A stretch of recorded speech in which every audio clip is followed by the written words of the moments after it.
On a parlé souvent de l'importance dans une démocratie en santé d'avoir une université qui est libre, d'avoir une science qui est indépendante, d'avoir une liberté académique. On a parlé, si vous vous souvenez, de la conférence annulée de la docteure Liu, la québécoise, à l'Université de New York. Pourquoi? Ben parce que celle-ci craignait de se mettre Donald Trump à dos. On se souvient aussi du manifestant Khalil qui a été emprisonné. Pourquoi? Ben parce qu'il avait organisé une manif pacifique pro-Palestine. Donald, c'est fini ça. Si vous organisez des manifs contre le génocide, vous êtes nécessairement des antisémites. On l'entend, cette toune-là.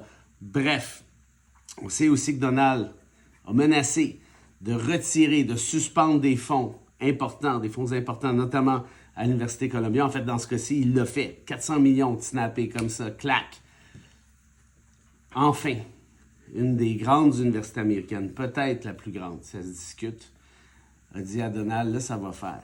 T'es politique, on veut rien savoir, puis non, on va pas se conformer.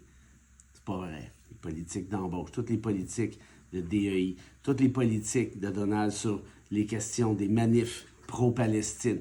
Alors là, les profs vont faire ci, vont faire ça. Va au diable. C'est pas à toi de décider ça. Une université, par définition, c'est indépendant. Puis la liberté académique fait en sorte que les profs vont bien choisir, décider, déterminer ce sur quoi ils travaillent. Puis s'ils décident d'écœurer le pouvoir, ben tant mieux. C'est pour ça qu'ils sont là. C'est pour ça qu'on a besoin d'une université qui soit indépendante. On a besoin d'une recherche qui soit autonome. Donald a répliqué en disant « Harvard enseigne des stupidités. » Ben oui, c'est bien évident que tu aurais certainement pu rentrer à Harvard sans tricher ou sans passer par le carnet de chèques de papa. Mais au-delà de ça, au moins, Donald, tu t'es fait faire un beau doigt d'honneur. Et franchement, bravo à Harvard.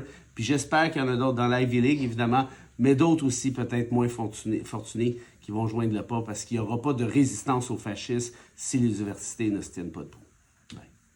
Now you do what they told you. Now you do what they told you.